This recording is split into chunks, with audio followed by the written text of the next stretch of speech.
पार्टीले जनप्रदर्शनको आह्वान गर्ने कुरा हेर्दा सामान्य लाग्दैन। किन यस्तो अव्यावहारिक निर्णय गरेको होला?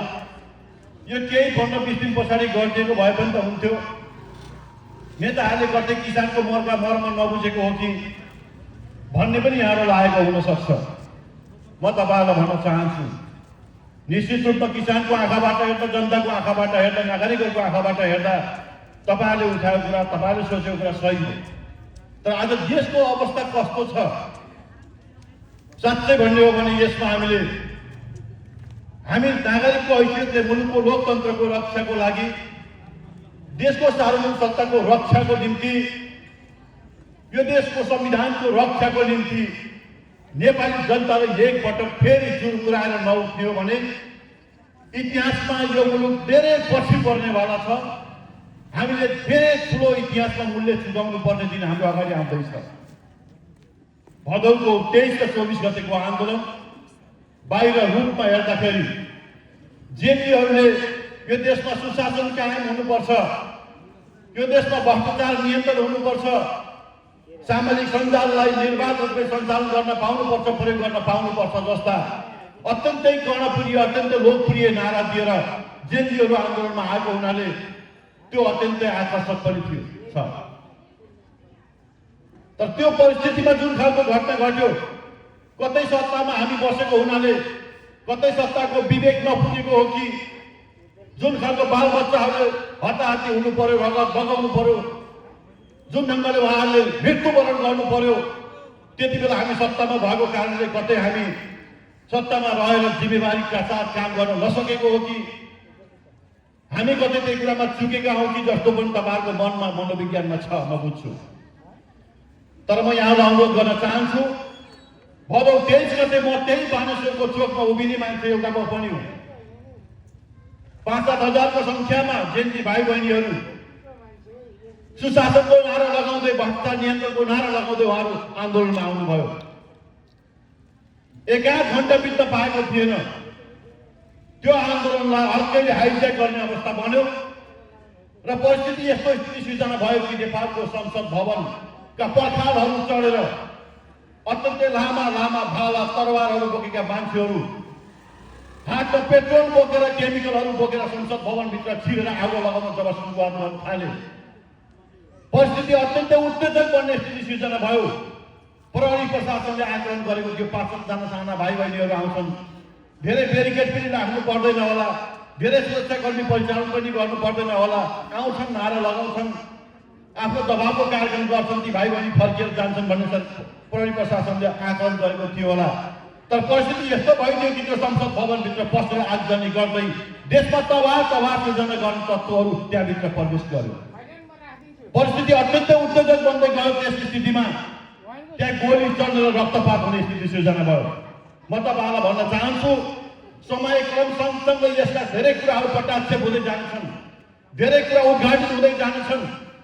घरका अग्ला घरका छतहरूबाट विद्यार्थीतर्फ फर्काइएर गोली चलाइएको छ र विद्यार्थीहरूको कत्लेआम गर्ने काम भएको छ, युवाहरूको कत्लेआम गर्ने काम भएको छ।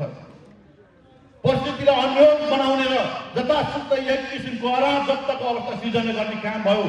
तपाईँ हामी सबै अन्यलमा पर्यौँ। के ठिक हो, के बेठिक हो, सरकारले गरेका कदमहरू, उठाएका कदम ठिक हो वा सरकारले वास्तवमा चाहिँ दमनमा उत्रिएको के हो भन्ने कुराको अन्यलताले गर्दा तपाईँ हामी सबै धेरै मान्छेहरू विचलित भयौँ। साथै सरकारले दमनै गरेको भन्ने लागेका धेरै हाम्रा पार्टीका जिम्मेवार साथीहरूले हताशमा आत्तिएर विचलित भएर कतिले त पार्टी छोडे भनेर पनि विज्ञप्तिहरू निकाल्नुभयो, सामाजिक सञ्जालमा लेख्ने काम पनि गर्नुभयो, कतिले आफ्नै पार्टीको नेतृत्वका विरुद्धमा बोल्ने काम पनि भयो। यी सबै कुराहरू हामीले भोगेर आयौँ। म तपाईँलाई अनुरोध गर्न चाहन्छु, हामी इतिहासको जस्ताको तस्तै समीक्षा गर्नुपर्छ। भदौको 23 गते जेएनजीले उठाएको माग र मुद्दा ठिक थियो, त्यसमा हामीले सम्मान गर्नुपर्छ, सलाम गर्नुपर्छ, उहाँहरूलाई हाम्रो समर्थन छ। तर त्यहाँभित्र घुसपेट गर्ने तत्त्वहरू, यो मुलुकका राजावादी बनाउँदा प्रतिगामी शक्तिहरू, ब्याङ्क वित्तीय संस्था ठगेका सहकारी ठगहरू, त्यस्तै गरेर यो मुलुकमा एउटा वैदेशिक एउटा चाहिँ स्वार्थका निम्ति एउटा मुलुकलाई एउटा रणभूमि बनाउन चाहने त्यस्ता विदेशीहरूबाट पारित पोषित भएका शक्तिहरूले एकै साथ यो मुलुकको लोकतन्त्रमाथि, यो विदेशको सार्वभौमसत्तामाथि एकैपटक हमला गर्ने खालको परिस्थितिहरू त्यहाँ निर्माण भयो थियो। हामी यसमा भ्रममा पर्नु पर्दैन।